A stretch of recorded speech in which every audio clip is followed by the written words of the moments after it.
sort of on the way home for Jade. So here we are. So thanks, Jade, for fitting us into your, I'm sure you must be very tired after 8 days on the road for us.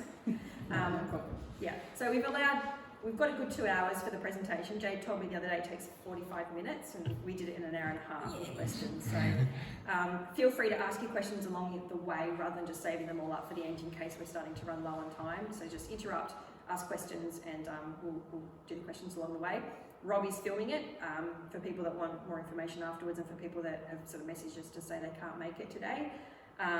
Jade will talk about lots of links and things in her presentation, so don't feel like you need to take hundreds of notes, because I will circulate the presentation before Friday this week, as well as any websites that Jade refers to. If people are really keen to actually have the direct link, just let me know and I'll make sure I've provided you with all the direct links into the websites that she mentioned, so that you have access to all of that information in one go. So just introducing Jade, I have to read from a script still, just to make sure I get it right. So Jade is an independent cover crop advisor and researcher. She's been working a lot with Landcare groups around Victoria in particular, and does a lot of demonstration and trial work with Hastebreed Landcare group. She did her Bachelor of Agricultural Science and has an honours on multi-species cover cropping in the Victorian high rainfall zone, and she likes nothing more than getting up and helping farmers and Landcare groups to demonstrate and trial multi-species cropping. So we're going to be going through the basics today with Jade. Please, if people want some more workshops on this particular topic in future, let me know so that we can actually organise things. We organise things based on what farmers are telling us that they want information on. So just shout out if you kind of want a repeat event, or you actually want the next steps to be sort of covered in another workshop in future, and we'll do that. Cool, I'm going to hand over to you, Jade. Thanks, Karen. Thanks, Rob. Thank you again, all of you, for coming. I'm always excited to talk about multi-species, but it's exciting to see you all here, in that space. So really, thank you for coming. As Karen's mentioned, I'll just talk about some of the basics of multi-species. I do a lot of work across Victoria in sort of those medium to high rainfall zones, but I do have work in central and northern Vic as well, which we'll explore a little bit later, mainly in a livestock sense. So just a show of hands, who has livestock on the farm? Yeah, a couple of you. Anybody not livestock related? Okay, and you are cropping, 100% cropping? All cropping, no animals? No animals, right, 100% cropping. Yeah, cool, that's fine. I have catered for that, so if you are 100% cropping or mixed farming, we do have some results that I can trot you through. So I guess what got me interested in multi-species was that the multi-species, when I was sort of understanding what they were, seemed to be really beneficial in a lot of ways, from a soil health point of view, particularly if you have livestock in the system, from a production point of view, and from a more ecosystem, environmental, holistic, functional point of view in the landscape. So there was a lot of benefits that I could see out of the multi-species, but when I did my honours year, which was about 10 years ago, there was no real information in Australia. So what I am lucky enough to do with the Landcare networks at the moment for the last 4 or 5 years is run these sort of paddock trials and paddock demonstrations, evaluating their fit in our farming system. So as I said, mostly in a livestock sense, but some mixed or cropping results we have to share with you today. So these are some of the questions I want to answer. Do they work on Australian farms? Because a lot of the data is still Northern Hemisphere based. Are there any restrictions on that? So where, when and how do these multi-species mixes work? Do they stack up financially? Because obviously that's crucial to the farming business. We need them to be financially viable as well as environmentally beneficial. What type of changes are possible? So that's from a soil health and a production focus, that dual focus, and the time frame of those changes. Are we seeing rapid changes, or do we need to hang in there and wait for those changes? So I'll share with you some of the recent info from those paddock trials once we get into the presentation. So I guess from a multi-species crop or a multi-species pasture, you can use them interchangeably, crop or pasture, depending on whether you have livestock in the system, but their mix has to be functionally diverse. So I like, when I'm doing up a mix for a farmer, to put 5 to 12 species in a mix, starting off with annuals and moving towards perennials if the system warrants it in terms of soil health, but also if that's applicable to the farm. So sometimes we stay annuals if we're cropping. Most livestock farmers have that goal to move to more perennially diverse system. So when we're looking at a multi-species mix, there are 4 main plant groups to take care of. The grass family, so anything in the Poaceae family, the legume family, the Fabaceae family. I like to include some brassicas in the mix, so the Brassicaceae family, and all the rest of the broadleaves that aren't brassicas or legumes. So they form the forbs group predominantly. So the brassicas are in there too, but they're the 4 main plant groups. So we like to have those in the mix to be functionally diverse. And from an autumn and a spring or summer sowing perspective, I'll show you a slide in a moment with the species that are commonly used, but it's quite achievable to cover off on those 4 main plant groups at any time of the year really if we're sowing without becoming too expensive or too complicated. So 5 to 15 species, especially when you're starting off, is more than enough to activate your soil biology and see all those production and soil health benefits, again without being too complicated or too expensive. From a functionality point of view, in the mix, our grass Poaceae family, from a livestock point of view, above ground provides us a lot of bulk.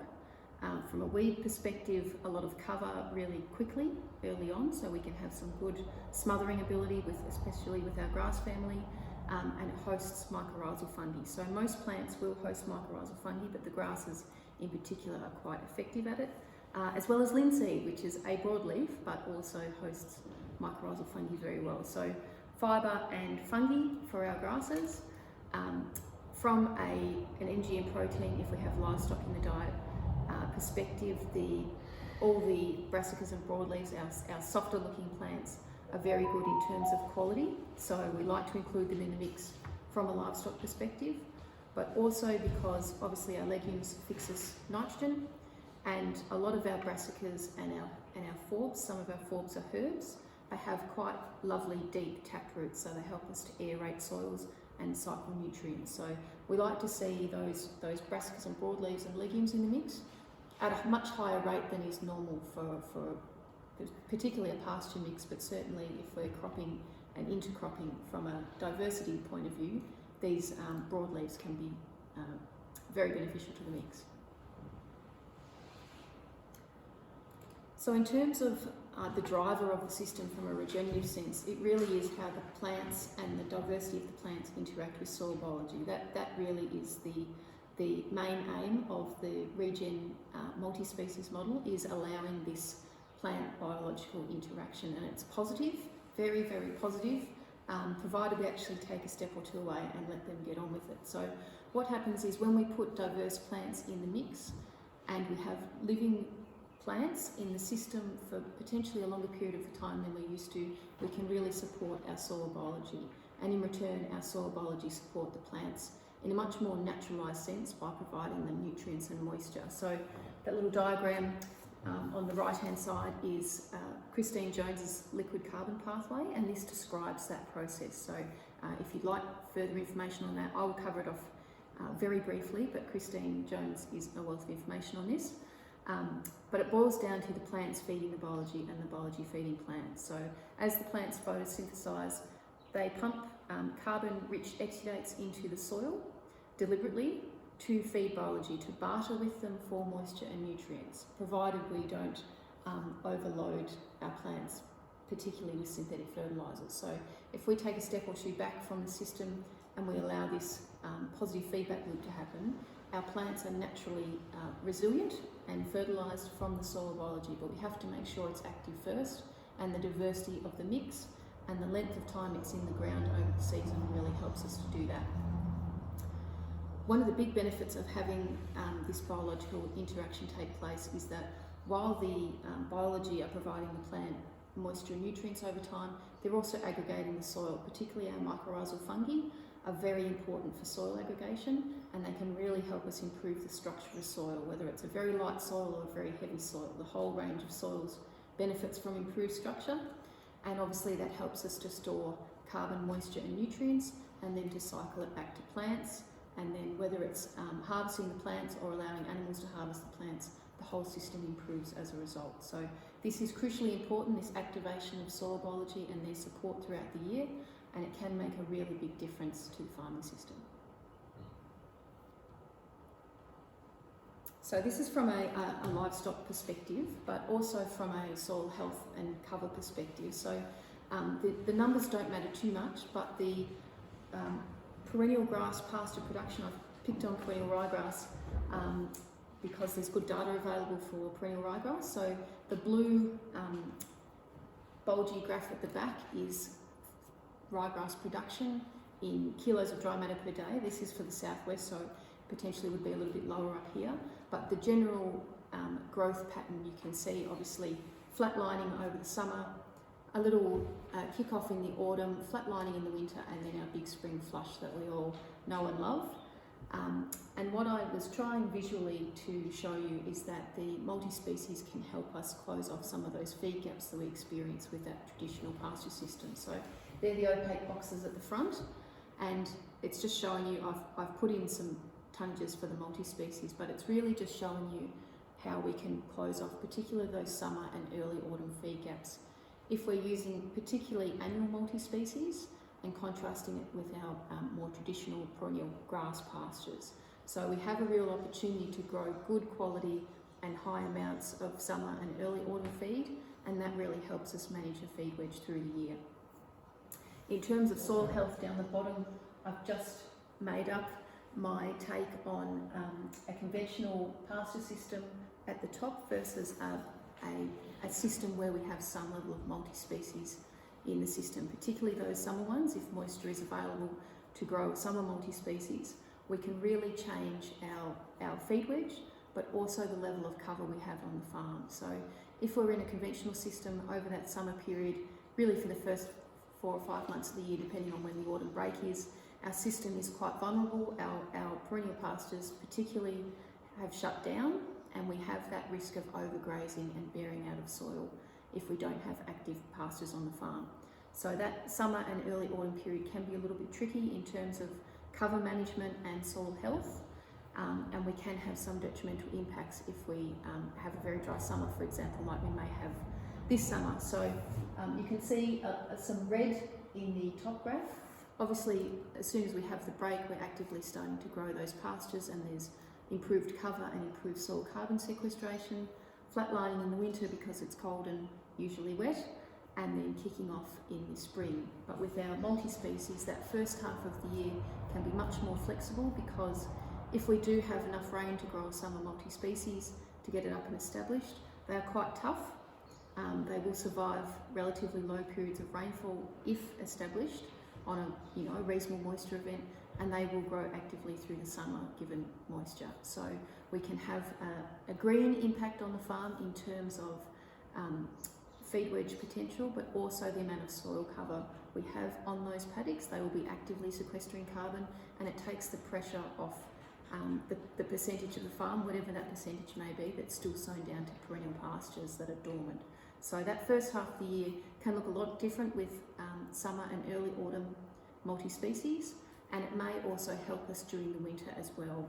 By creating that feed wedge early, we have less pressure in the middle of winter to grow that feed wedge because it's stabilised, and we have more ability from the autumn break to rest those pastures by using the multi-species, and potentially if we have some wet paddocks on the farm, we might have dried them out with the summer multi-species as well. So there's quite a lot of flexibility coming into the system by adopting more of these multi-species as a complement to our traditional pastures. So some of the results, for livestock systems, the multi-species do really work. So I'll show you some quick project results shortly, but economically they're very viable because of that fodder production across the year. So the quantity and the quality can be really high, but also the diversity is crucial. So livestock that have good quality, low diversity mixes and access to multi-species mixes on the same paddock will usually hang on the multi-species side of the paddock because of that diversity. So we like a diverse diet, and our livestock do too, given the choice. So it is much improved in terms of diversity. Across the, I suppose, medium to high rainfall zones, we can often double or triple fodder production, particularly in that summer and early autumn phase. So using those aggressive annual multi-species to create feed wedges can be really beneficial. Over the summer, given enough moisture, we can really start to decrease our drought and our fire risk as well, both from an organic carbon sequestration and water use point of view in terms of the resilience of the system, but also the fact that we have green plants around the farm can really help us minimise some of that fire risk as well. Obviously, as I've said, grazing management flexibility comes into it as well with our more diverse pastures and a different mosaic across the farm. And establishment is crucial, which we will talk about a little bit later, but it is really important, so I have put it in big capital letters on this slide. From a non-livestock perspective, or more generalised farm perspective, the soil and biological protection is really crucial, so we'll see some slides later of temperature under multi-species versus bare soil, and then what happens to the water cycle as well with these multi-species, because we often get a deeper rooting depth and that helps improve our water use efficiency and our drought resilience as well. Because the mix is diverse, much more diverse than normal, we have less pest and disease incidents, because pests just can't really get up in the numbers that they normally do if the mix is low diversity or a monoculture. The same for disease, there's just not huge ratios of any one specific species, so it can be quite good to see those pests and disease numbers start to drop off. In terms of soil health, we'll talk about visual soil assessments when we get to some monitoring basics, but I do a lot of visual soil assessments across the projects and the demonstrations, and I am seeing changes, visual changes in soil health, so darker colour, more aggregation, more worms, etc., in relatively short periods of time.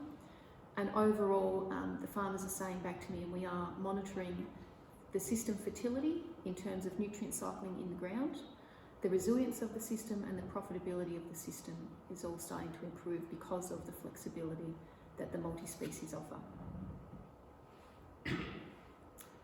So from a potentially sheep point of view, I've got a couple of farms. I work mainly in dairy and beef farming systems in slightly higher rainfall zones. There's really good results from a profitability and a production point of view across the dairy and beef regions a little bit further south.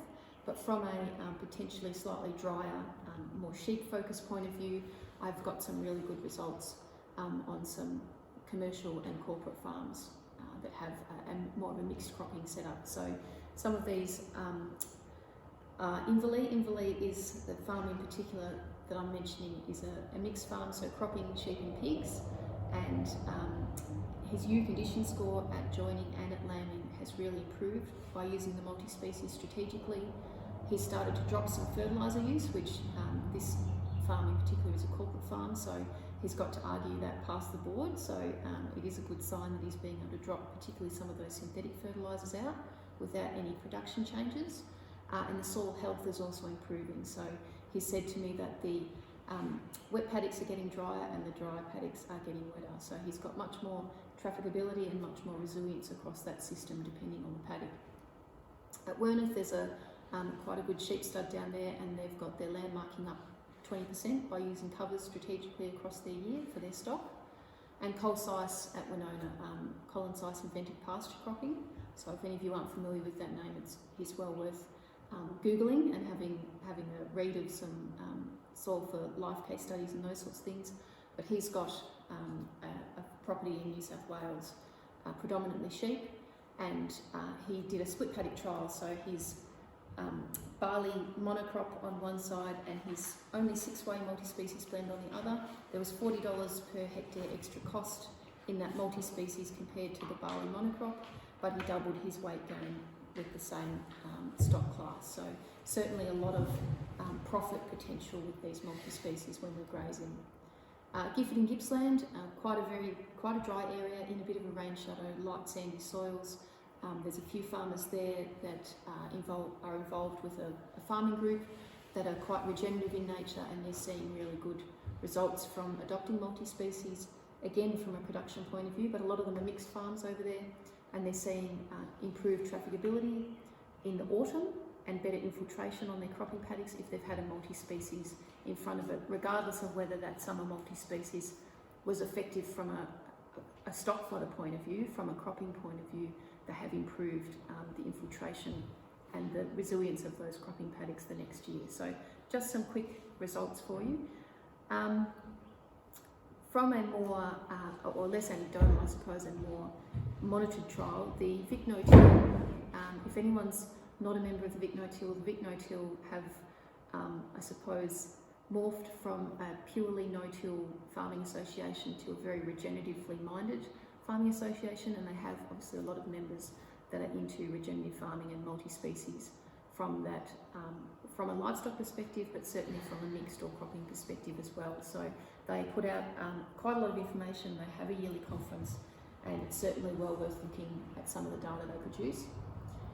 CSIRO did a cropping project called Mixed Cover Crops for Sustainable Farming, and they found that medium and low rainfall zones are slightly tricky, but if we've got the moisture to do a summer multi-species, the following crop benefits in terms of yield, and they showed soil carbon increases as well, and this was a reasonably well monitored trial, so good results there.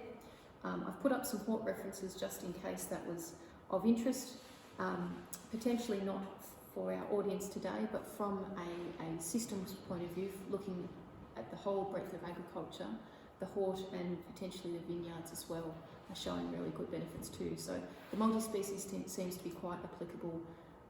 As long as you tweak it to your farming situation, it can be quite beneficial.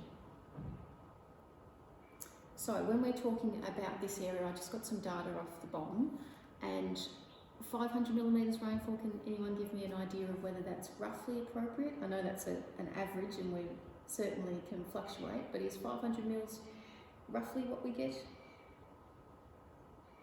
Yep, okay, that's good.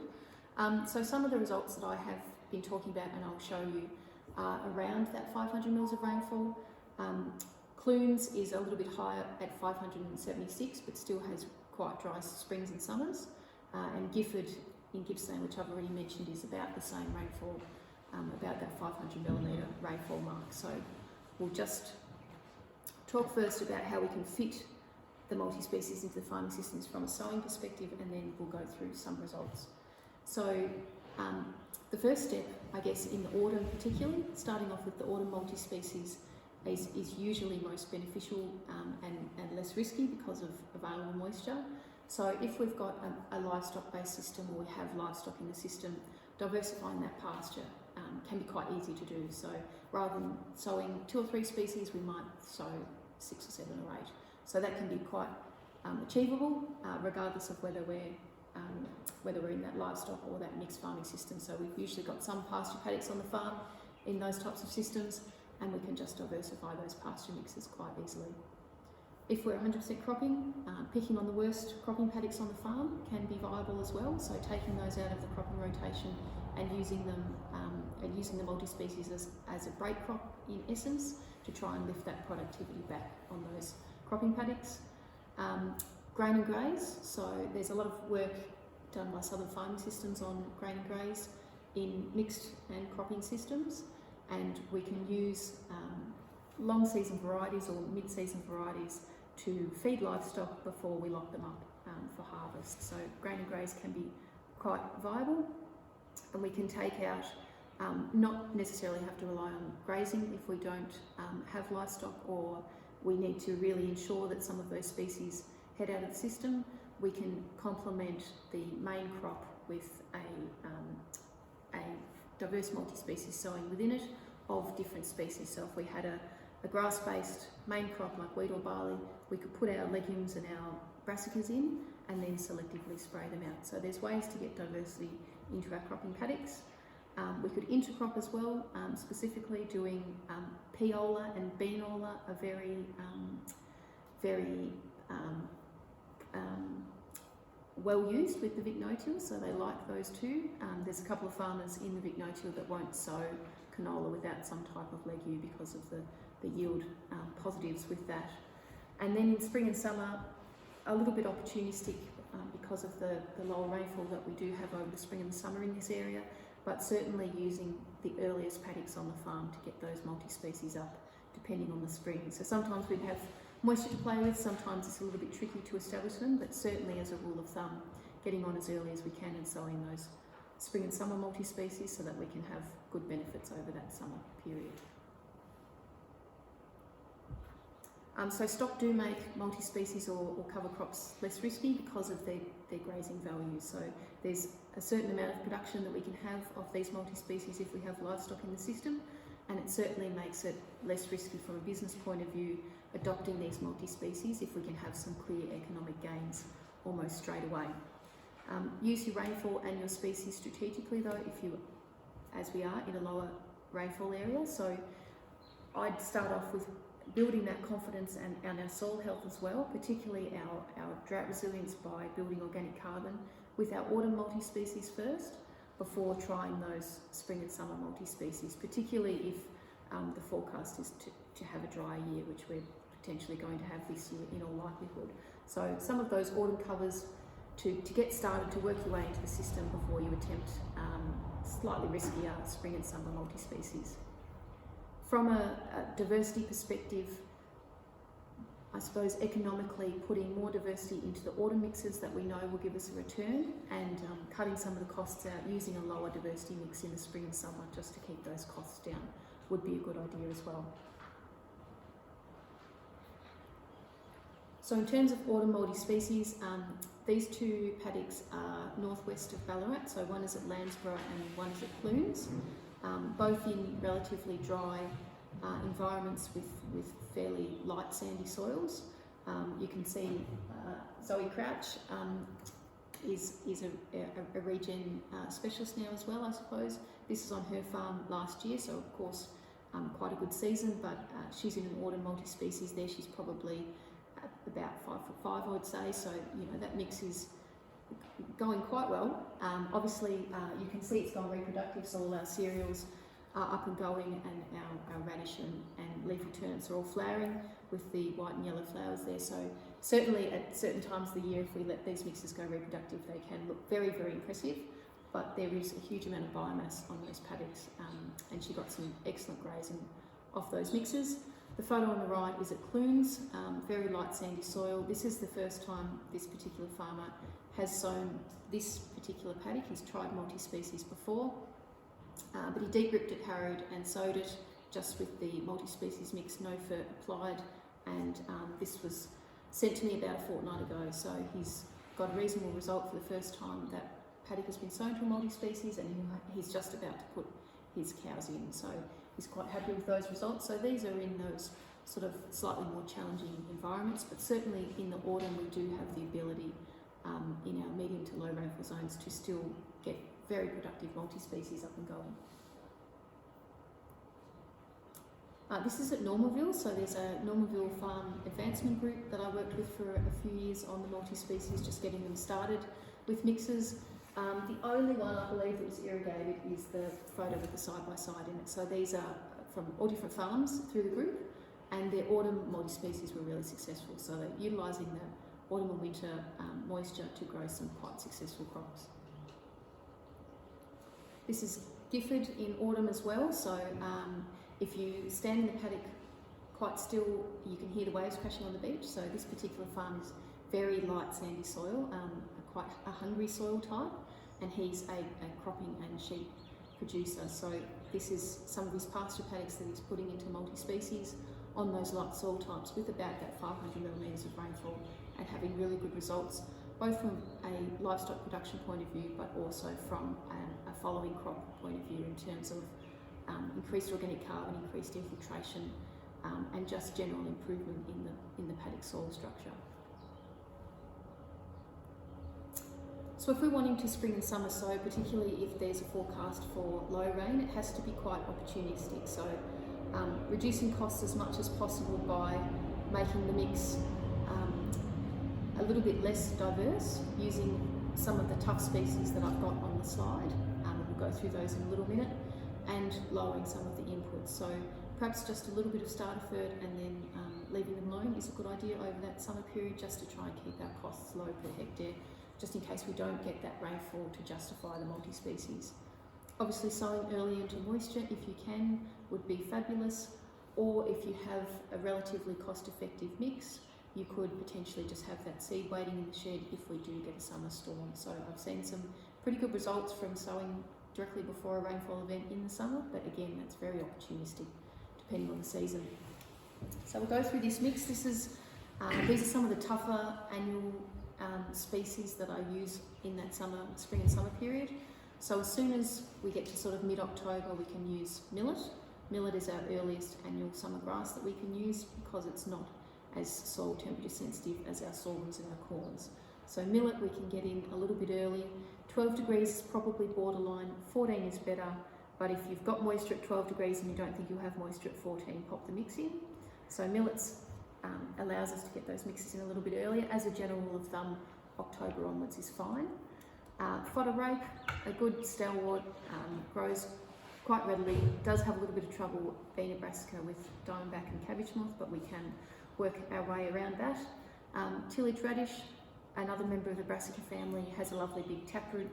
That's why it's called tillage radish, because it does have a very, it's bred for its tuber and very good from a livestock fodder production point of view. Sunflowers, lovely taproot again, very drought tolerant and have a lot of soil health benefits as well as attracting our beneficials into the paddock.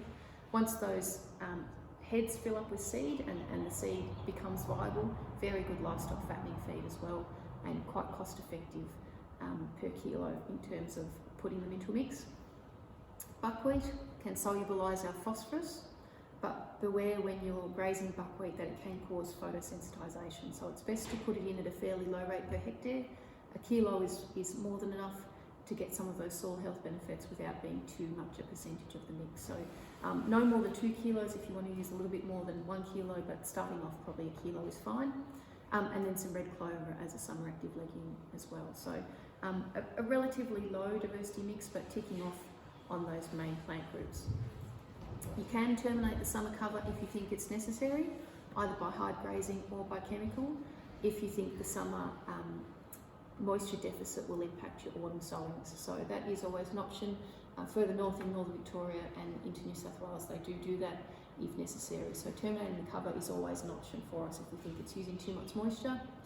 And with a mix like that, if we're keeping our input costs low, even producing a tonne or two of feed can pay us back in terms of our investment of that seed and that time to sow it with our livestock grazing those mixes. So over that summer period, that high quality feed, even if there's not a massive amount of it, can be quite cost effective to produce, and it can pay us back, which is really nice. What would be the cost of the mix of something like that? So I think if you had your own gear, that mix is probably about $70 to a hectare. So if you had a couple of tonnes off it, it becomes relatively cost-effective feed. Yeah. So this is just one example at Red Lion, which is northwest of Ballarat, on what I would classify as that sort of gold mining soil, so quite quartzy and light. There was 30 mils sowed up in October, sprayed out and cultivated and then sown with the multi-species mix. 30 mils in October to establish that crop, and then no real rain from November to Feb. So quite reasonably tough conditions for the mix. First multi-species in that particular paddock, so no resilience in the system, so to speak, no soil biological activity really helping that mix, being the first mix sown. So established reasonably well, you can see in the top photo. Grazed in January and another light grazing in May. So got 2 grazings off it, fed quite a few lambs for a week or nearly 2 weeks, with relatively low rainfall. So just an example for you, and obviously not the best soil in the world either. So this paddock was picked on because soil health improvements were quite badly needed, but it does show you that resilience of those multi-species. Another key benefit, I suppose, that can be something to think of apart from the fodder production can be the soil temp and the moisture cycling that we can have with the multi-species. So these are from Rapunya, which obviously does get a little bit warmer than us during the summer, but these are some temperature readings from a farmer that I got sent in 2018. So you can see on the left-hand side, that's the thermometer in the topsoil on bare soil, and it's 56.5 degrees. This is in February, I think, from memory. So obviously quite hot, chose a pretty hot day. The middle photo is under retained stubble, so in a controlled traffic system on one of his cropping paddocks, and the photo on the right hand side is under an actively growing multi-species. So we've got a drop from 56.5 degrees to 36.6 degrees, so 20 degrees soil difference in that topsoil, and obviously that makes a huge difference to our soil biological population, both because if we have that multi-species, we're providing them food, but also from a habitat point of view, that drop in soil temp, 56 degrees is close enough to killing them in those hot temperatures. They don't really survive above 60, so we're getting perilously close to biological death there. But at 36, they'll still be a little bit warm, but they'll be reasonably comfortable. So we really want to try and advocate for that and support that soil biology over the summer, and just having that cover on the soil can be crucially important to do that. Birregurra, down near where I am, down near Colac, temperature extremes were obviously a lot different in terms of total soil temperature, but I put some little temperature buttons underneath some soil down there, and we did have, again, that drop in the extremes of temperature fluctuation. So under the multi-species, 19 degrees to 23, under bare soil, 21 to 30. So even though the temperature range is different, the tenet is the same, the general rule of thumb is the same. So keeping our ground covered can really help us from a soil cover point of view, protection of that topsoil from wind and erosion and sun damage, but also from a biological point of view as well. From a water use point of view and a drought resilience point of view, sorry, these stacked moisture graphs can be a little bit complicated to look at, but this is in a trial in Gippsland, and we put some soil moisture probes in. This is on an irrigated dairy farm, so they're obviously very interested in water use efficiency of their pastures, whether they're multi-species or conventional. And we contrasted between the two by putting a couple of soil moisture probes out in selected irrigation bays.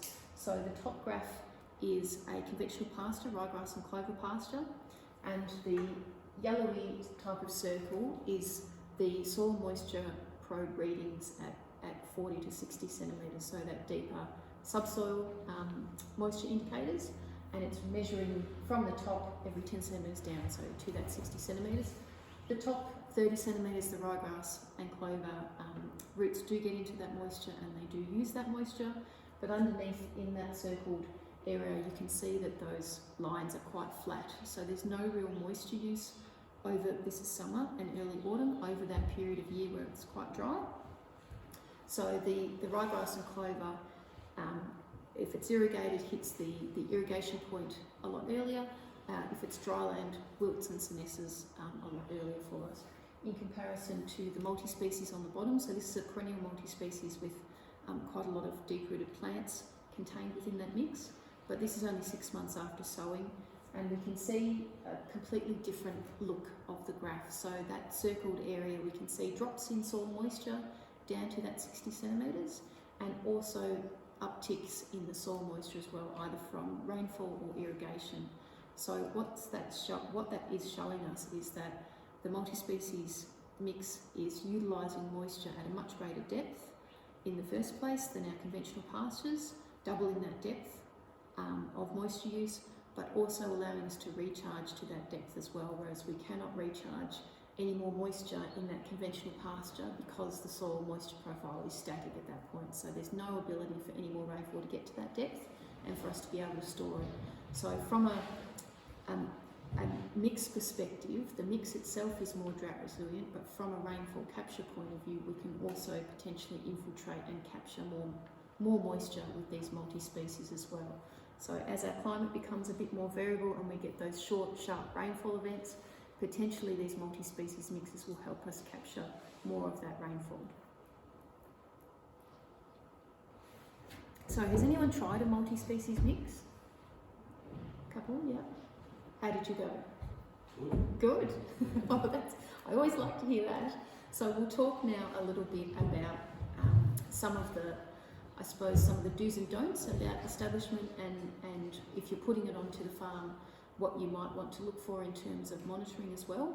So if you'd like to have a go at a multi-species, establishing that baseline first of the paddock that you're thinking of putting it into is always a great idea. So getting an idea of the species within that paddock, the production just roughly across the year that you expect out of that paddock, and that can be as simple as how many grazing days you get off that paddock, and doing a little bit of a dig in the soil to check the colour and the structure and those sorts of things of the paddock. Can be quite quick in terms of just establishing a quick baseline, but can be really valuable in terms of being able to track those changes. If you're sowing a multi-species, they're not a silver bullet, they are just a tool in the toolbox of regen farming. So if you do have a constraint in the paddock that you're thinking of sowing, and if you're putting a high performance pasture in or a crop in, you would ameliorate that constraint first. Please don't do so with the multi-species as well. So if you consider lime or gypsum or deep ripping or something like that normally, please do it before you do the multi-species as well. So once you're confident of your strategy, so hopefully this talk will help, but just make sure that you do have a plan in place and you've checked it off and you think it's good on paper before you put it into the paddock. So once having that confidence that you've got the right strategy in place can really help you, hit those targets, hit those goals. Starting small, I know hopefully it can be very exciting, but just starting off with a couple of paddocks on the farm is more than enough, because you have to get your head around them, the multi-species. So it's better to start off small, do it really well, and then grow the multi-species out that way, rather than potentially doing a little bit too much and having a bit of risk into the system. Monitoring your changes, so once you've got your baseline established, you can go back to that paddock and utilise the particular monitoring tools that you're using and just check in if you're going to make any changes to the system, particularly in terms of fertiliser or other inputs. Just make those changes gradually as well. So we'll talk about the transition period, but I do know there are farms that have particularly synthetic fertiliser, just pull those inputs out and they do see a drop in production. So we don't want to do that. So if there are any changes to that farming system, either putting inputs in or taking them out, just do it gradually over time. Some of our monitoring tools, our phone, we've usually got one in the back pocket somewhere, can be really good just to enable you to take those photos that give you a progression over time. So the two photos on the left are a control pasture plot and a multi-species in the same paddock on the same day. So really quickly tells you what's happening above ground, and it can really quickly tell you what's happening below ground as well. So it takes a couple of secs, particularly if you've got a fence line or something that you've split the paddock in half with, or you've used two paddocks side by side to take that photo, but it can be really beneficial. If you're wanting to do some visual soil health assessments, the first step is just to grab your trusty shovel and take a photo of the soil as it comes out of the ground. But if you want to do a bit more of an involved process, the book that I've got a photo of up there, the Visual Soil Assessment Field Guide by Graham Shepherd, is I think quite a good guide to give you a scorecard. So it works you through some key soil health parameters, and it can give you a score which you can then refer back to over time. And hopefully over time it will become higher. Higher is good, so hopefully over time you'll be able to see that change.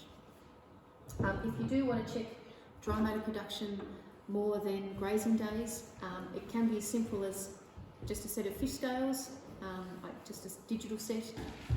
This is just a photo of a dry matter cut the other day, and it's as simple as throwing something out in the paddock, cutting the biomass within it, either straight down to ground level or to your livestock grazing height, whichever you prefer, and then just weighing that bag. So you can then send that sample off to the lab if you like, but if you're doing this for a normal pasture versus your multi-species, even if you just weigh the wet weight straight in the paddock, you can tell whether one's higher than the other. So that can just be a simple, quite quick way of assessing your biomass. So we've done the basics, I suppose. In terms of monitoring, going back, if you've established a photo point, particularly if you've got something of known size in it, a fence post or a pigtail or something, can just be really handy to take those regular photos. Walking through the paddock a little bit, so checking the species that you've got in the paddock, checking the insect life, all those sorts of things can help you determine how well the multi-species is doing. In terms of livestock, keeping an eye on those grazing days or some other production parameter that you're checking can be really valuable. You can keep doing that soil testing every couple of years, particularly 0 to 10 centimetres can be reasonably cost effective just to do that topsoil testing every 2 or 3 years on your multi-species if it's more of a longer term monitoring example. And you can also do some plant tissue testing if you're really wanting to find out what's happening. So you can contrast your soil test with your plant tissue test your soil test will theoretically tell you what's in the ground, but your tissue test from the plant will tell you what the plant is accessing. So they can be quite different because of the biological activity that's happening with the multi-species mixes. So plant tissue testing, if you're a numbers person and you're really wanting to get into what's happening, can be quite valuable as well. And finally, just keeping an eye on that return on investment. So it is important for these multi-species mixes to be financially viable. So we need to keep an eye on inputs versus outputs to determine that they're paying their way. So again, keeping an eye on the input cost is really valuable, pardon the pun.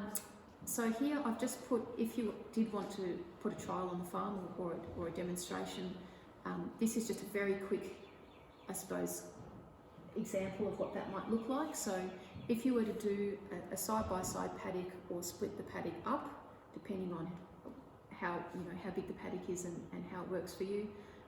The blue could be business as usual, so your normal pasture or your normal practices, and no more than 2 treatment strips. So it could be a multi-species with and without fertiliser, no more than 2 strips, and no more than 2 of those active treatments, if that makes sense. So we don't want it to be too complicated, and if we put too many things in the paddock, it can be hard to tell what's going on. So keep it quite simple. If you're doing the paddock, the split paddock between business as usual and multi-species is just fine. If you wanted to measure one other thing, you could, but that's really the max.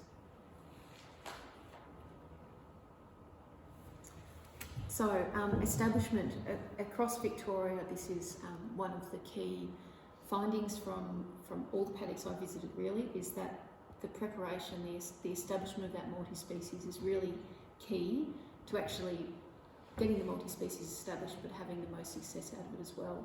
So there's a lot of focus on doing no harm in the regen space, and it's really admirable, but it's a goal that we have to work on. So in terms of cultivation or chemical usage in those early years, it's often advisable to step in and do that intervention, otherwise we can run into difficulties, especially if we happen to have perennial pastures that haven't been sown down for a while, that haven't been cultivated or sprayed out. We can find that they're really aggressive and really hard to get the multi-species up and going if we don't use that chemical or that cultivation. So this is just an example in the southwest. This is a perennial ryegrass pasture. It is a dairy pasture, but it wasn't sown down or sprayed out and sown down for quite some time. It's probably sort of at the end of its lifespan, I suppose now, so it's probably been 5 or 6 years. And these are just, I suppose, an example of some of the machinery that we were trialling at the time. So this is in 2020, so we had in the southwest a really kind spring, a really soft finish to the year, and our perennial ryegrass stayed quite competitive. So these spring multi-species were sown in November, and we used some different machines across the paddock. So looking at how effective those different machines were, and it varied depending on the intensity of their cultivation. So the Soil Key Renovator is a Gippsland strip till machine, so it's designed to sow directly into pasture, but it is designed as a lower intervention machine. So it cultivates about 17% of the pasture base, so its sowing width is quite narrow, which I'll show you in a minute. And in this competitive perennial pasture base, that type of low impact machine without chemical use beforehand really struggled to get that crop going. So this crop was sown, same seed mix across the paddock, but it was sown in November, and this photo is taken in Feb. So all the moisture we could want in that late spring and summer period for the Heytesbury district in 2020, and that crop established, but just didn't have enough room and enough moisture and nutrients away from that competitive perennial base to get up and get going. So yes, we could see clear sowing rows, but no real return on investment in terms of biomass production, and it was directly related to the intensity of that cultivation without chemical use. On the right hand side, that is the Distril, the Vita State Distril plot, which really looked like we hadn't sown it at all. So obviously a no-till machine designed to be as least disturbing of the soil as possible, but really didn't disturb the pasture base enough for us to get that multi-species up and going. So there's only a few plants per 2 or 3 hectares of plot, and a real failure in terms of return on investment. I should have probably made this just on the right hand side there quite a bit bigger, or had its own picture. My apologies for that.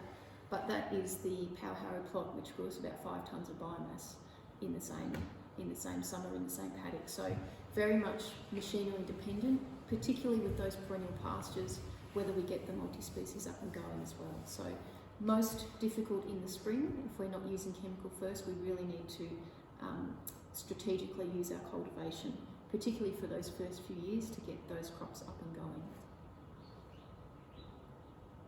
So this is just looking at the action of those 3 machines a little bit more closely. I've pulled the disc drill out. It wasn't used at this particular site because the soil type was too heavy. We just judged that it would be a failure. So on the left, you can see I suppose the action of the soil key. So the sowing row is quite narrow, and while that's good from a non-disturbance of biology and non-destruction of soil structure, that can really bite us, I suppose, in those transition years. So it's probably not as a general rule of thumb, the first machine I would use if that's the only thing that we're going to be using, cultivation rather than chemical-wise. It's more a machine that you would transition to over time, unless you fit some really niche parameters, I suppose, which we can talk about a little bit later. In comparison, the rotary strip till, bearing in mind this is quite a heavy soil type, so it is a little bit easier to get these crops up on a lighter soil type. But this is a rotary strip till imported in from Europe, and has a much wider sowing row, so it probably cultivates 50% of the pasture, and really useful for when you have a base pasture that you quite like, that's reasonably productive for you, but you just want to diversify it with more species. So these types of machines, soil key can be used the same way, but the rotary strip till probably guarantees you a result in that first year. So this is going straight into a really, really heavy soil type with a perennial pasture that hasn't been disturbed for at least 5 years, and that crop established really, really well. Contrasting with the Powharrow, if you don't like your pasture base, you're more than welcome to cultivate it with the Powharrow. These machines, this was a 1-pass machine, so it's got a seed box on it as well, so it cultivates and sows in the same pass. And you can see that this first pass was quite shallow, but if we had had a second pass on that machine, all that grass would be gone. That pasture base would be non-competitive because it's just been cultivated out of existence. So you can see the differences in the machine, and there'll be a machine strategically for you to use that will suit your particular environment. So Karen, I think, has some cultivation calculator sheets. Yep, cool. So we can go through this a little bit later, but this is just something out of those trials, those sowing demonstration trials through the southwest. We had a lot of farms involved, 30 farms over 2 years. I was going to say, Jade, I'll send them to everybody as well, the actual online version. I just thought I'd print them so everybody can actually look it up close, but afterwards I'll send the link so you can access the calculator online. Thanks, Karen. So we just invented this.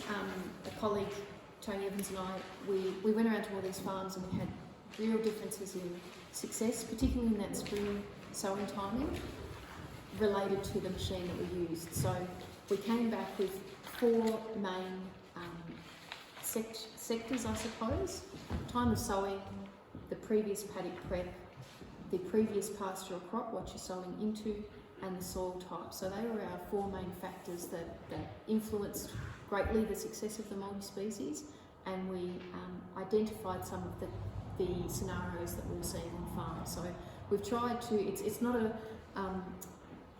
crystal ball as such, but it's designed to be able to help you generally identify the level of cultivation you might need. So the rating in the middle column there, that's fixed, so they're scores that need to still be there, but you put your score on the right hand side, and picking the particular scenario that suits you, that most describes your paddock, will give you a score that recommends the rough level of cultivation you may need, and it really boils down to light, medium or heavy cultivation. So it's just, you might only use it 3 or 4 times, and then you'll know the process, and you'll probably throw it away and not use it again, but it's designed to help you get that first multi-species up and going if you'd rather use cultivation than chemical.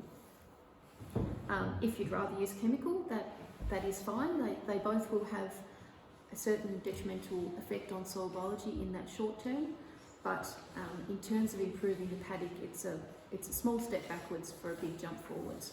So if we have to use chemical or cultivation to get those multi-species up and going, it's far better to do that than to struggle getting the multi-species established.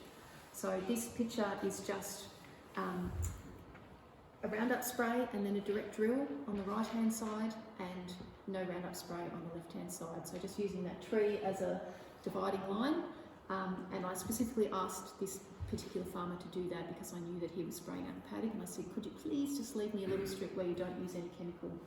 So same species mixed, obviously sown on the same day, and just a completely different result depending on whether there was some chemical used.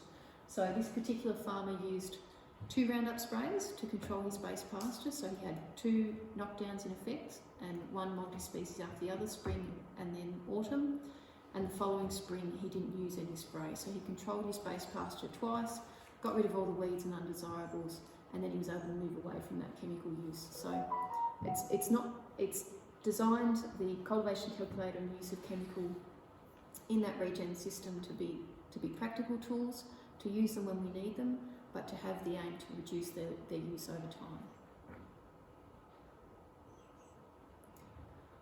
So if we're talking about species, I've just, and the slides are available so we don't have to go through them all now, but I've just given you an example of some of the species I use in autumn, early spring or summer, mid-October onwards, and I've just split them, colour-coded them into our 4 main plant groups. So we don't have to go through them now, but it's just, I suppose, giving you some of those species that I think will work for you from a Victorian sowing sense, but also showing you that it's quite easy to pick a couple of each of the 4 main plant groups in terms of species out of those lists and put yourself together a mix. So it's not too difficult to get a reasonably diverse mix in any of those sowing timings. So all of those species will work under our Victorian conditions, and we have that flexibility to sow something at all 3 of those sowing timings. Jade, Yes. have you found varieties that work really well with each other and perform better and others that don't? Not really. So I haven't had a trial that's that specific yet that matches varieties with varieties. It's more species with species, and I haven't, because we're putting diverse mixes together, I haven't really found something that doesn't go well with anything else out of the species that I've chosen. I'm sure there are some, but this list here, they all seem to have that companion effect and work well together. Yeah. As long as the ratios are right. So if we have a species in the mix that's at too high a sowing rate, obviously your ryegrasses in particular, or cereals, they can smother out a mix, but we just have to make sure the ratios of those species are appropriate, and the mix should be fine as a rule of thumb. So FERT basics, I was talking about that transition period, so it does need to be gentle. So I do know there are farms that I've been involved with that have pulled synthetic FERTs out straight away because they just really, really want to, but they were prepared for a drop in production, and it certainly happened. So we need to ideally transition across a little bit more gently than that and drop inputs as we earn the right to. So as our soil health improves and our productivity and production stabilises with these multi-species mixes and this added diversity, we can then start to gently pull our inputs out, particularly of fertiliser. Using a control or test strip there can be quite handy. So if you think you can get away with not adding FERT, it's always nice to test the theory first in a paddock or 2. So doing a strip with or without FERT and assessing whether there's any visual difference can help you decide whether you can pull that input out. Some common synthetic FERTs I've got up the top. Who's used biological FERTs before? Is anyone contemplating it or used them before? Yeah. Contemplating and used some, or contemplating? We've tried it. Yeah. Okay. What did you try? The work casts Yes. and it might be gold. Might be gold. I think so. Yeah. Okay. That kind of works. So worm castings or worm juice is quite common in this regen space and can be really, really beneficial when there's not many worms in the system. So the more worms you have in the system, probably the less certainly visual difference that you may see in terms of above ground production, but if you have not a lot of worms in the system, that worm juice can be really good for kickstarting the system. So worm juice is commonly used, compost or compost extract, depending on how light or heavy your soil is. The lighter the soil, the more solid compost will do for you in terms of return on investment. But a compost extract as a foliar spray or a seed coat around the seed pre-sowing can be really handy too. So worm juice and compost extract are usually what companies will use to coat seed, and they seem to be the two most commonly used things. They both can be used as a foliar as well, spread out across the paddocks. Seaweed or kelp is also used in this regen space as a foliar spray. Fish hydrolysate, molasses, which I haven't actually included on the slide, can be used as well, particularly as a food source, because it is a sugar source. The hydrolysate is a little bit important. So if you're thinking of using fish, there's an emulsion and a hydrolysate. So a hydrolysate is a more complete product. It's cold crushed, whereas the emulsion there's heat in that process. So it takes out some of the goodies. They remove some of the oils, and the heat denatures some proteins. So it's better to have a fish hydrolysate if you can choose. Liquid calcium always can be handy from a plant cell wall structural component idea, and also usually because our pH in most paddocks is not perfect, so some liquid foliar calcium can be quite beneficial. Humates, solid compost, as I said, animal manures if you've got a chook shed nearby or something like that.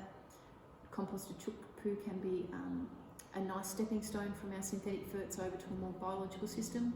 And obviously lime and gypsum, I don't have any trouble putting some lime and gypsum out as well. So that's some of the, I suppose, alternatives to our more synthetic ferts. And Jade, I think out this way in the Western districts, there's quite a lot of, particularly in the cropping sector, quite a lot of the accessing the biosolids from Oh, great. as well. Yep, fantastic.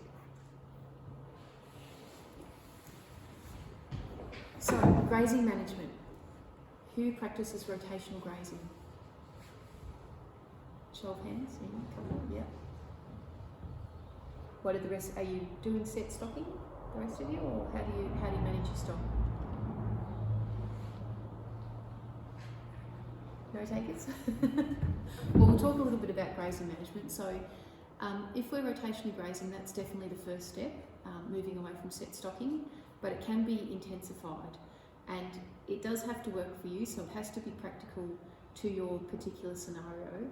But if you can possibly move the mob them up quite densely, and move them every 1 to 3 days, depending on how much time you have, you will see a big difference in your system. So there's a lot of benefits from intensifying your rotational grazing, and particularly allowing those paddocks to have a long rest. So leaving a generous residual, so we want the stock to have 1 to 3 days of feed in any given area. We need them to be mobbed up enough that they don't preferentially graze, and then we need to move them on and allow that area a reasonable time to recover. So anywhere from 30 to 150 days, depending on the species and the rainfall of the area and how well that pasture's recovered, can be appropriate. So we see really good production gains from that. And aiming with that residual for 100% cover 100% of the time. So if we can get this type of grazing management on the farm, you will visually see a huge difference in a very short period of time. So in Gippsland, they don't actually say where in Gippsland this particular trial is, but they had a split padding trial with livestock moved every 2 days. They didn't actually mention the stock type, but livestock moved every 2 days and livestock moved every 6 days. And when AgVic came back to cut the paddock the next month to see what the regrowth was like, they'd grown 9 kilos on the 6-day graze and move side of the paddock, and 18 kilos of dry matter per day on the 2-day moves. So they doubled that regrowth, that bounce back, by just moving the animals more frequently, more quickly across that pasture. So dairy farms are really good grazing management. There's other things going on in those systems in terms of fertiliser use and those sorts of things from a regenerative point of view, but from a grazing management point of view, dairy farms are really, really good at this on-off grazing, this cell grazing as such. So they have large mobs and quite small paddocks, and that's the model that we really want to follow from a beef and sheep system. However, most of our paddocks, unless we have quite high stocking rates, are usually quite a bit larger than our dairy farms, so that's when we need to use probably our portable tapes. So tape fencing and pigtails, if appropriate for the size of the paddocks, can be really beneficial. If you have large mobs and relatively small paddocks, you can cell graze, you may not have to split up paddocks, but if you do that, portable fencing can be really handy. The stock need to come back to water, so we need to either move the water with them, a wagon wheel from a central watering point, or create a laneway back to water so that the stock are mostly off the area that they've last grazed, so that they can't come back onto that area and pick over it. So the photo behind, you can see a backing fence there. These beefies are on, the majority are multi-species crop with a little controlled pasture plot. This is in the southwest, and you can see that ground cover residual. So that paddock will bounce back a lot more quickly than if it had been closer grazed to the ground, and it really does perform well. That grazing management is really crucial to getting the most out of our paddocks, but also maintaining our soil health and cover. On the multi-species mixes, we have a much bigger benefit. A conventional pasture farm can benefit from this type of grazing management as well, but the multi-species mixes, it's important to maintain their diversity, and we can do this by optimising that grazing management. If we are grazing these mixes and the mix is a little bit too rich in terms of moving through the animal, we can provide hay or straw if necessary, or open the gate to a runoff paddock, a pasture paddock, to get more fibre into the system. It's not often needed, but it is something just to keep an eye on. And the main thing with this type of grazing management, if we're using those portable fences, is to keep the power onto the fence and just move them before they get hungry. So cattle, I have most of my experience strip grazing in cattle, but they do get used to this type of system. So if you're moving them every 1 to 2 days, they get used to the fact that they're constantly moved, and they're much less likely to test fences once they get used to that system, because they know they're going to be moved to fresh feed. So I think if you take control of your grazing management in this way, and it may involve changes in stocking rate and changes in how you manage the farm, so there can be a bit of a learning curve in it, but it means you're in control of the photosynthesis. It means you're able to plan grazing and to feed budget more effectively, because you have a better idea of the pasture production on the farm and the level of regrowth that you may have with this more intensive grazing management. The livestock, from a production point of view, eat a more consistent diet. So if they've got a multi-species or a conventional pasture mix, there's usually a certain amount of diversity regardless of the pasture, but they're very much likely to pick the best things out of that pasture, whether it's a multi-species mix or a conventional pasture. So if they're allowed to do that, number one, it reduces the persistence of those desirable species, but if they're picking all the good bits out and then picking the second best things and so on and so forth, they're on a downwards spiral in terms of palatability and performance feed. So if we can mob them up more tightly and shift them more quickly, they're less able to preferentially graze, and they have a much more consistent diet. So we actually have, there's a lot of studies that have shown their weight, their condition score, and their production stabilises with this grazing. It stays consistent for longer.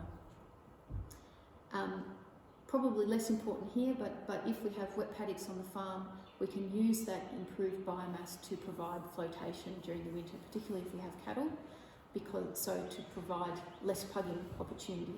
And if we have more biomass in front of them, they're less likely to be walking around looking for the next mouthful, because it should ideally be right in front of them. So there's much less soil health degradation with this type of intensive grazing management, because of the residual that we start with and that we leave with.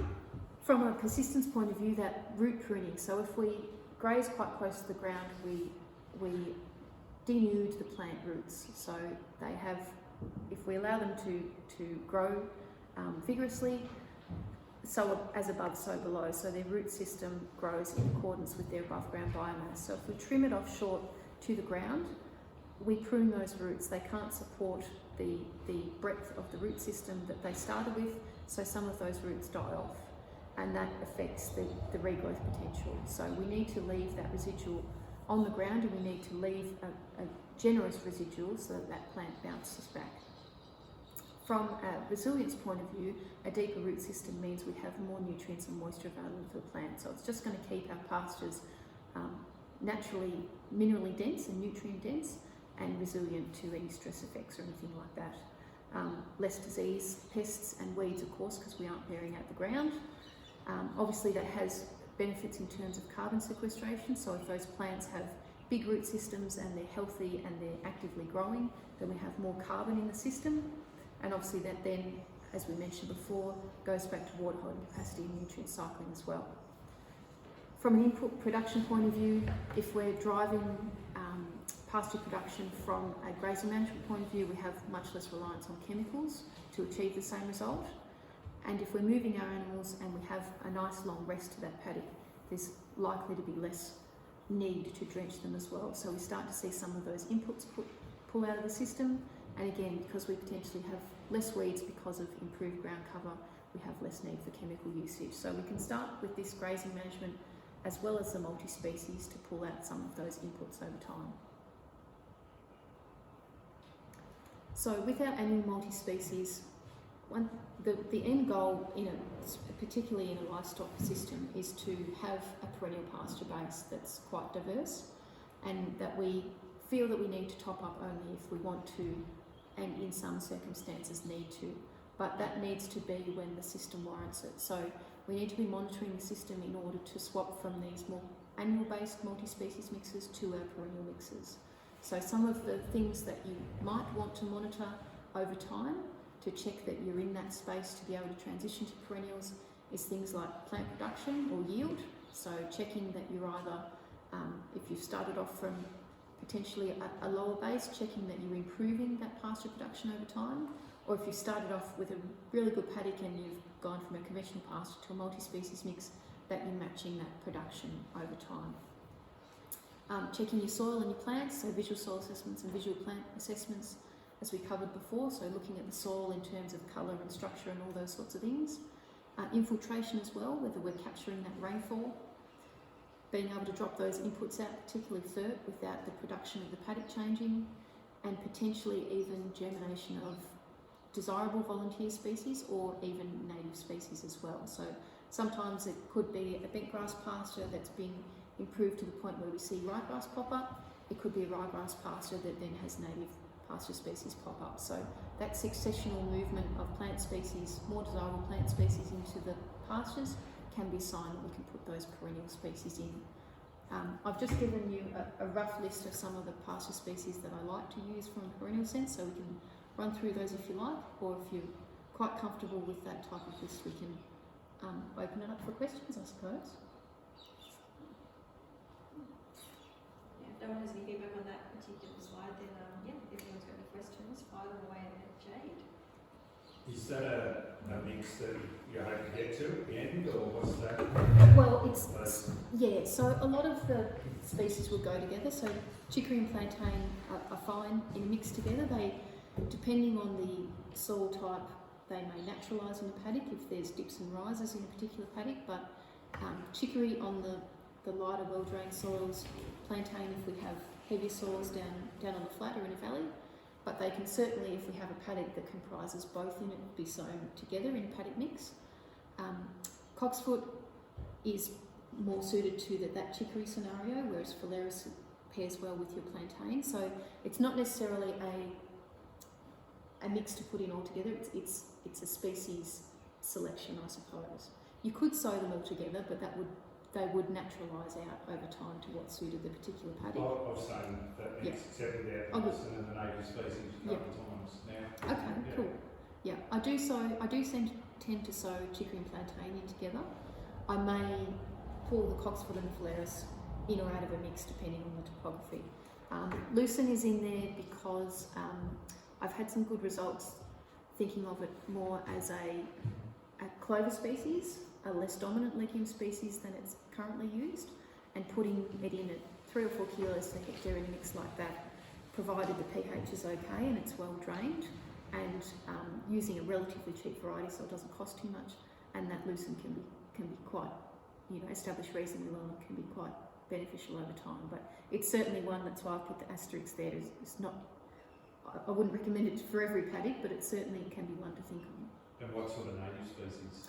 Native species are a bit difficult, so they're quite expensive in terms of kilos per hectare because they're usually hand or small machine harvested, and it's variable depending, the yield is variable depending on the year. Sometimes they may not even get a harvest. So because of that, the cost of those species can be really, really high, like $100 a kilo, just very, very high. Yes. Yes. Thank you. Yes. So anywhere from $100 to $2,000. I've put them in there because from a multi-species point of view, when we're improving our soil health, not necessarily to sow them, but to manage them if they come up. So if we have some native species on the farm, kangaroo and wallaby grass as two examples that might pop up in this area. If we see them start to come into pace over time, then we should manage them accordingly. But they're potentially not something that we'd sow because of the cost, and also the fact most of them are awned and they're a little bit fragile, and sowing them can damage them as well. So they're there as a goal, but not necessarily something to be sown in with the rest. Yeah.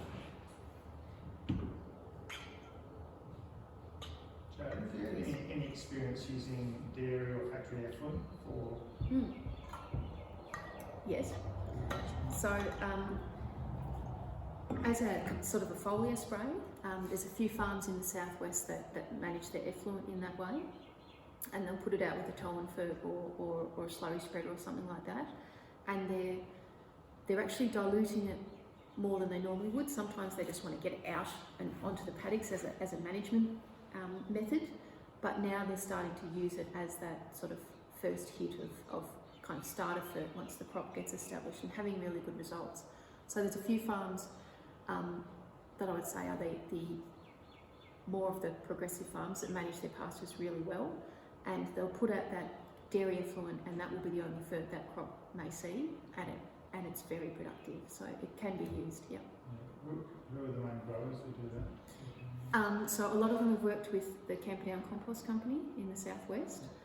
There's probably 5 or 6 key farmers that do it. Yeah. What percentage would you say you should have it? What is mixed multi-species? All of the farm, or? Oh, that's very much dependent on the farm. I don't mind 100% multi-species mix. A few of the farmers that I know are 100% now, and it's fine as long as there's a few mixes on the farm. So if you have just one multi-species mix and you sow it all across the farm, you do run the risk of reducing that diversity of your feed base. But if you had, I don't know, 2 to 4 main mixes, it would probably be fine to have 100% multi-species. But I only know a few farmers that have sown, because it's a slow process. It's probably taken them 5 or 6 years, that have been in that space long enough to have 100% multi-species. They're loving it, but I don't think it's absolutely necessary. So if you have still some pasture pace on the farm, I think that's fine as well. Especially if you can diversify them slightly, say with some herbs, some chicory and plantain, as well as your legumes and your grasses. That can be diverse enough without going the whole hog of an 8 or 12 way blend. And I think it does give you a little bit of flexibility having some of those more traditional pastures still on the farm. But if you get to 100% multi-species, I think that's fine too. So it depends a little bit on how your farm's set up, how long it's going to take you, and where you judge the best fit is. Yeah. I think from a percentage point of view, if you get to the point where you've got 30 to 40% of the farm down to multi-species, you'll see a huge benefit though. So any multi-species on the farm, you'll start to see, particularly over that summer and early autumn period, you'll see some benefit. But once you get to that 30 to 40%, you'll see a bit of a system change. Yep. Have you done any work with starting annuals and perennials, like in a spread? Yes.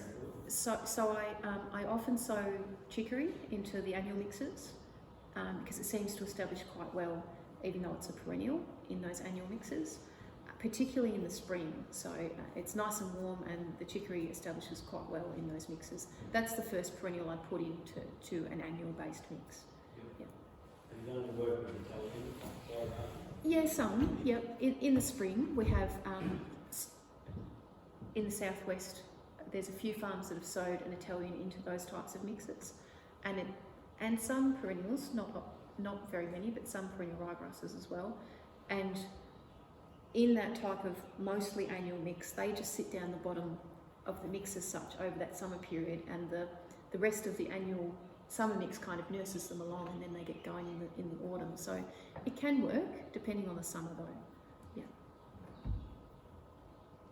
And I was going to ask the group, those who've tried these species, I'm just wondering where you would source your seed from in the area. Grant Simmons. Grant Simmons up at Harrow certainly offers for growing. Yeah. Soil Key has the row mix. Yeah. I don't know any others that have specific. So AGF, so Grant Seeds, AGF Seeds. I used to work for AGF Seeds, so a few of their mixes are quite familiar.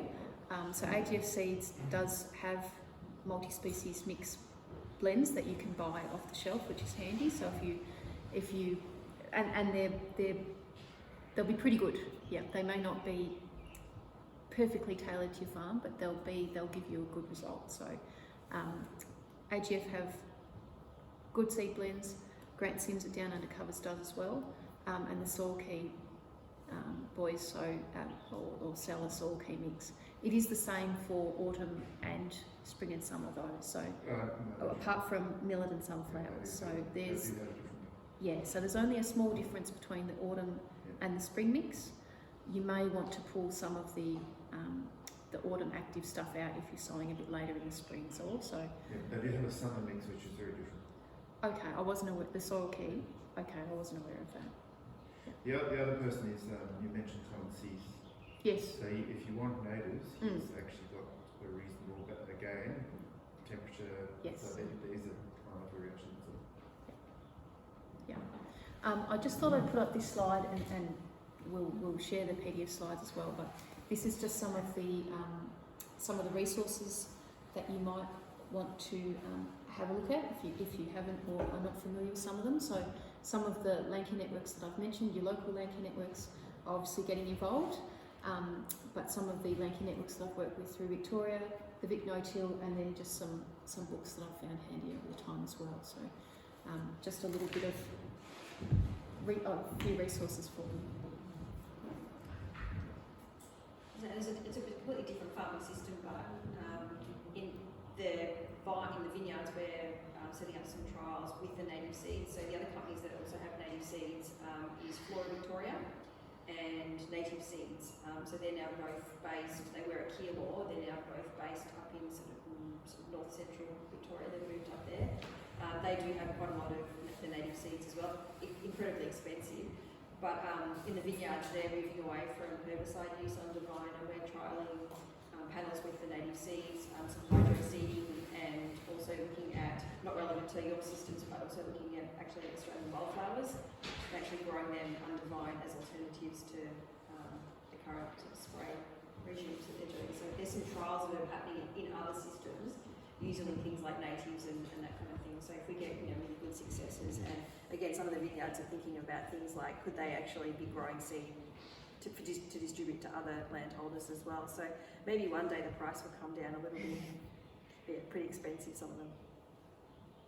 The interesting thing with the natives particularly is it's actually quite hard to get the 4 species.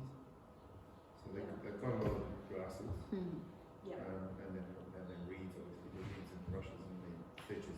But to get any of the equivalents of the brushes, I mean, really hard. Yeah, we've had trouble finding some of the seeds. So, but in the vineyards, they're particularly looking at Rhododisperma genistica, I think it is, which is called Oxley wallaby grass. So it only grows to about this high in full height. So really easy potential undervines, and also dichondra, if people know their native plant species. So it's also called kidney weed. Just, it's flat, it just grows on the ground. It's not barely this high.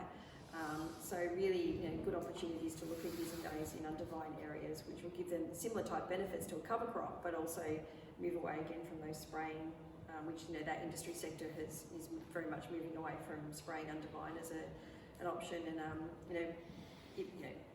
completely different farming system, but just different ways that they can utilise some of these natives and bring them in. But they're quite specific in the ones that they're after, and the benefits that they can bring undervine.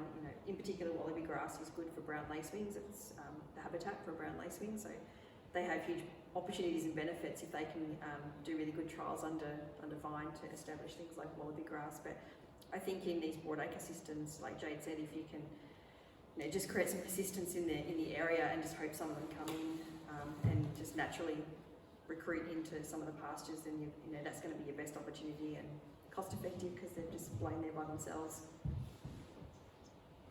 Thanks, Karen. Was there any other questions? Or When you're doing your mixes up, how do you work out the ratio of each seed mix? So I've got some rough rules of thumb for the different varieties. So grasses, cereals and grasses as a group often go in heavier, and your brassicas can be anywhere from 1 to 5 kilos in a mix, depending on the seed size. So the tillage radish is a bit larger than your fodder rapes and turnips, so that normally goes in at a couple of kilos up to 5 or 6. 5 or 6 kilos of tillage radish in a mix though is a lot of tillage radish for when we have those really compacted paddocks, for example. So if the paddock was really, really low in nitrogen, or there was a following crop or pasture that really needed a lot of nitrogen in the system, you'd put more legumes into that mix. So I've got some general rules of thumb for the different species and the ratios in there, but it's also dependent on the specific goal of the farmer as well. So as a general rule of thumb, the grasses probably, your ryegrasses, millets, sorghums, etc., probably 5 kilos in a mix. Your brassicas, radish 3 to 5, your fodder rapes and turnips, depending whether it's leafy or bulb, 1 to 2. Sunflowers, a couple of kilos. Your vetch, because it's a larger legume, probably 10 in an autumn or a spring mix. What haven't I covered yet? And your clover's a couple of kilos. So there's some of the rough ratios or kilos per hectare, but it certainly also then depends on what exactly the paddock needs as well. What is probably the best clover? As an annual clover to be deep rooted, is that like red clover and arrowleaf? So an annual clover. So red clover is a short-term perennial clover. So you'd be back to your balances or your shafted clovers. I quite like balancer. It seems to be quite tough and grows well as an annual clover. I do use a bit of red clover in the spring and summer mixes because it's more summer active as well. And I use vetch in the autumn and spring mixes as another alternative to clover being an annual legume. Having said that, it sets seed quite well, the vetch. So it can sort of carry over for us a little bit, given that opportunity. Clovers, I think balancer's probably, in our area, it might be a little bit different up here, but it's quite a tough, productive variety for us.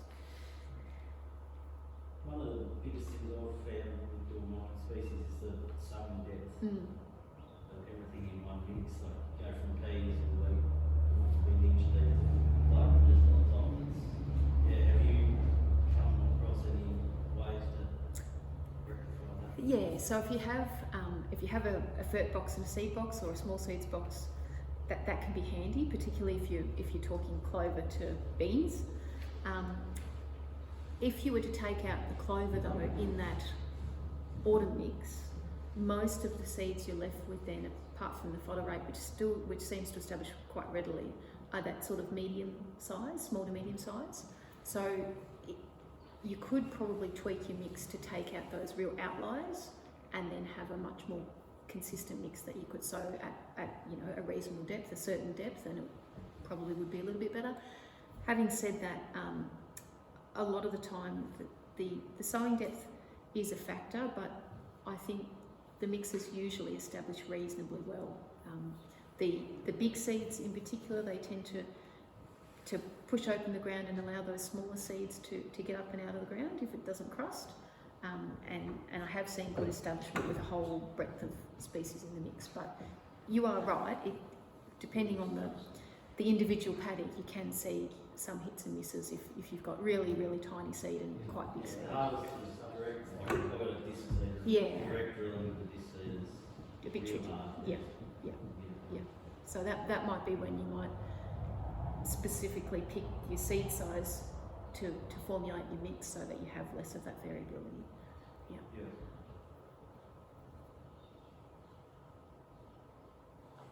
Cool, good questions out. All right, thanks, Jade. No worries. I think Rob's going to put on morning afternoon tea. Yeah, So that's all going in there. So obviously we're going to stick around for a little while, so people are welcome to stay around and have some afternoon tea, and obviously Jade will be here for a lot longer, so people will want to go up and have a chat with Jade and ask some individual questions, and Jade will be here for a while longer to answer some questions.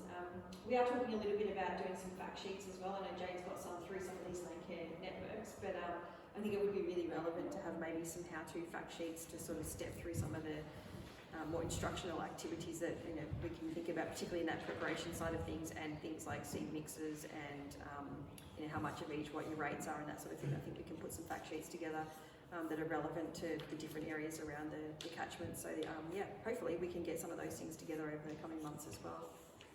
Provide them. So thank you very much, Jade. No worries. And I'll let you eat. And Jade, like I said, Jade's done 8 days, I think, on the road for us. All the way across the groups and the back, so it's been excellent. Ask away any questions while you have some afternoon tea, and thanks for coming. Thank you. Thanks, Jane. So tea and coffees out here, and I should have mentioned the toilets are just there if you're looking for them. Thanks.